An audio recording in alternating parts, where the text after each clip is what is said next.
Hey everyone, welcome back to week number 2 with Darryl Praill, who's the CMO at VanillaSoft, one of our outstanding supporters and sponsors. He's talking sales engagement. Last week it was about returning calls for leads that come in. This week it's about persistence. Darryl, what do you have for us today?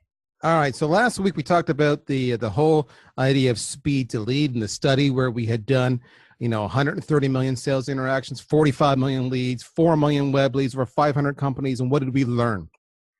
This week, we're talking about persistency. So persistency, if you're not familiar with it, is how many attempts are you making to try to reach a new lead to qualify them? It's as simple as that. Stats would say that most organizations do less than 2 attempts. So that's a problem. So go ahead. Yeah, no, I was just going to say, it's unbelievable that marketing spends all this money and effort and time and energy to produce these leads, and sales calls them 2 times. That's it. It's crazy, right? Yeah. And the funny part here is I actually don't necessarily blame the sales professionals that it's only less than 2 times. If you've got all these leads coming in, God bless them. That's fantastic. You get distracted. You're chasing the money. I fully get it. And it's also a byproduct of the system. Last week, we talked about CRM and how it was a list-based paradigm. You have a list of all your new leads. Yeah. And so if you see it on your list and you call and you say there's no answer, pretty soon that falls down as the new leads come in and it's out of sight, out of mind. Right. Yet the reality is, other stats, you pick your stats, it's up to you, we'll share how you physically need to make a whole bunch more attempts. You need to make between 9 and 18 of the numbers I hear. Our study referenced some independent third-party research that said that 80% of sales are closed between 5 and 12 follow-up contacts. And that was documented between 2 different independent academic studies. Yeah. The issue is, it's like this. If you don't make enough calls, somebody else is, and you're missing out on the business. So how persistent are you? It's as simple as that. Your point, Bob, you're spending all this money in marketing to make the leads. How many calls do you need to make?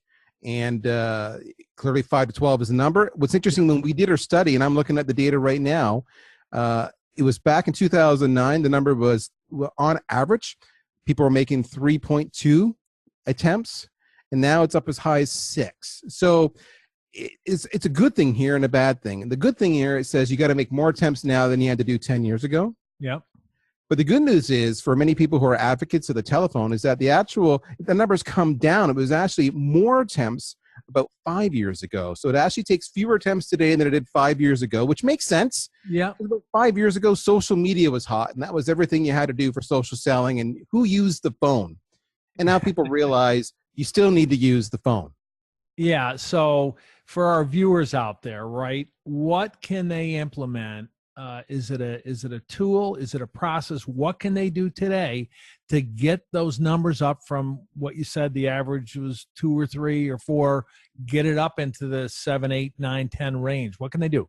There's 2 ways you can do it. All right. Number one, without spending any more money in what you got, simply put in some processes to prioritize the leads to make sure they pop back up and hold your reps accountable. You need to be measuring and monitoring that. It's as simple as that.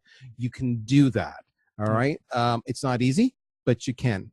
If you can't do that, then what many people do is they implement a sales engagement solution like VanillaSoft, because that's what it's designed to do. It's designed to avoid the whole list construct of a CRM and just keep on bringing it back over and over and over again to the rep. And that's what you're seeing most people do now. They're trying the inside sales role, the SDR role is abandoning CRM because of that issue and going to a tool like that because of that. It's not, you still keep CRM, you still need it, but for the purpose of inside sales, persistency, speed to lead, that it just works better. Yeah, you said last week, you said out of sight, out of mind. It falls off the bottom of the list and it's gone forever.